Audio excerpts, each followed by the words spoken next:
أعوذ بالله من الشيطان الرجيم بسم الله الرحمن الرحيم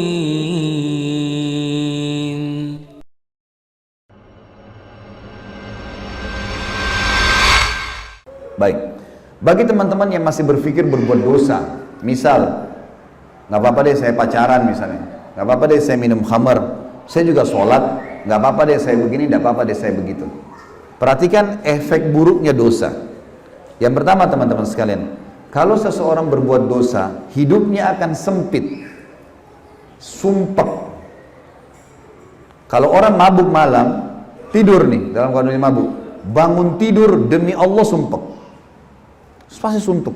Nggak ada orang bangun gembira habis mabuk tadi malam, nggak ada. Orang habis berzina pasti nyesel, walaupun orang non muslim tuh. Secara fitrah, perbuatan dosa Allah akan jadikan sempit di jiwanya orang itu, walaupun itu orang kafir, sumpek dia. Cuma orang yang tidak tahu agama, dia nggak tahu harus kemana arahnya, maka habis mabuk tadi malam, mabuk lagi besok malam, larinya ke situ lagi. Padahal makin banyak dia buat ini, dia makin banyak minum racun.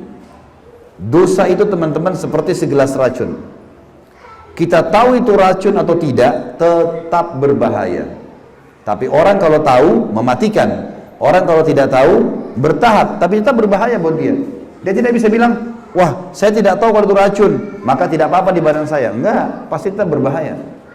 Dosa itu seperti itu. Jangan anggap remeh, nggak bisa dimain-main ini. Hidup sempit ini akan ada teman-teman. Kata ulama disepakati semua, orang muslim, orang kafir, tahu tidak tahu hukumnya, akan mendatangkan hidup sempit. Hidup sempit adalah sumpek, suntuk, sedih. Tiba-tiba kita merasa sedih sendirian, nggak tahu harus buat apa. Orang-orang yang tidak punya iman, larinya bunuh diri, larinya minum racun, ya, dan seterusnya. Allah berfirman dalam surah Toha, ini efek pertama, efek buruk dari dosa adalah hidup sempit, sumpek, suntuk, sedih, gangguan yang terjadi dengan kerabat, pendamping, ya. Sampai sebagian ulama salaf bilang, saya tahu saya punya dosa kalau tiba-tiba saya lihat istri saya berubah dengan saya, tunggangan saya, kuda yang saya mau naikin berubah. Kita mau jalan, mobil kita tiba-tiba kempes bannya. Ada apa nih? Muhasabah coba. Tiba-tiba ini, tiba-tiba itu. Karena orang kalau tidak ada dosanya, itu mulus semua, lancar semua itu. Karena Allah janjikan orang yang bertakwa akan diberikan jalan keluar dalam hidupnya. Berarti orang lawannya yang berdosa, sempit jalannya, susah. Allah berfirman dalam surah Toha, surah nomor 20 ayat 124. Teman-teman yang pegang Quran dibuka ya. A'udzubillahi minasyaitonirrajim. Wa man a'rada 'an dzikri fa inna lahu ma'isyatan dankan wa nahsyuruhu yaumal qiyamati a'ma. Dan barang siapa yang berpaling dari peringatanku, kata Allah, sengaja berbuat dosa, maka sungguhnya baginya penghidupan yang sempit, sumpek, sedih, suntuk gitu.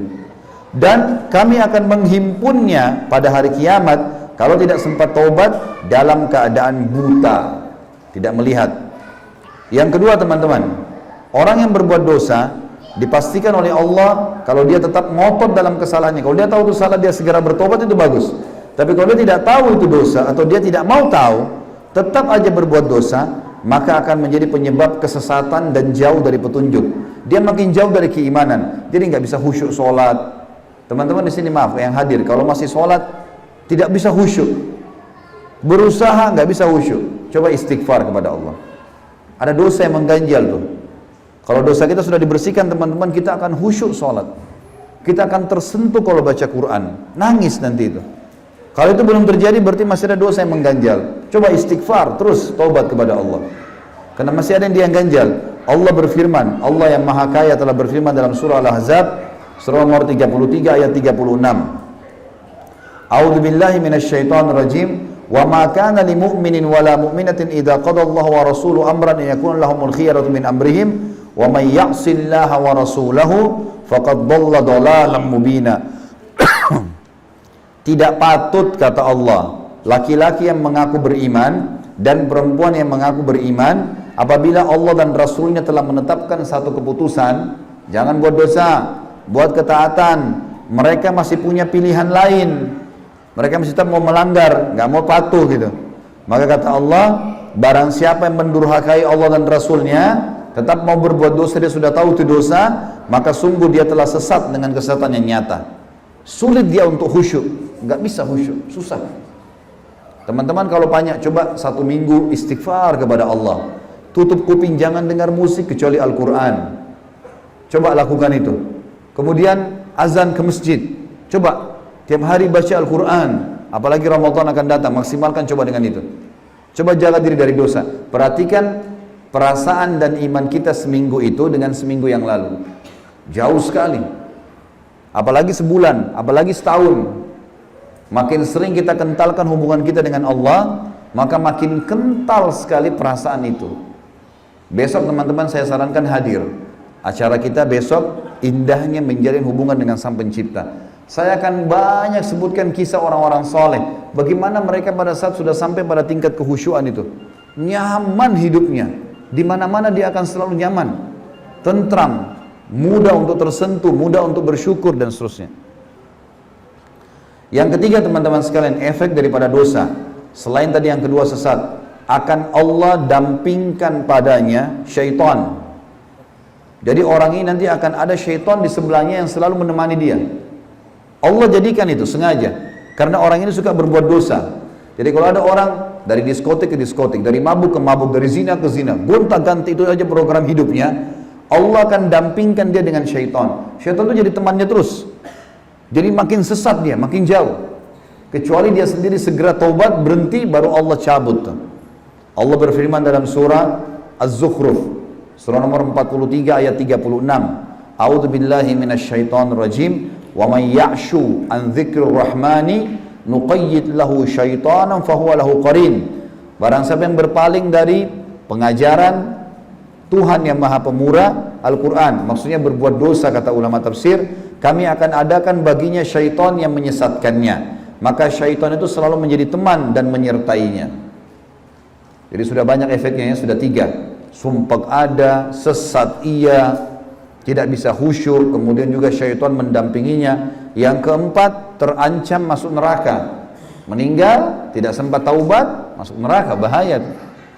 Allah berfirman dalam surah An-Nisa, Allah yang maha keras siksaannya berfirman, surah An-Nisa, surah nomor 4 ayat 14. A'udzu billahi minasyaitonir rajim, wa may ya'sillaha wa rasulahu wa yata'adda hududahu yudkhilhu naran khalidan fiha wa lahu 'adzabun muhin.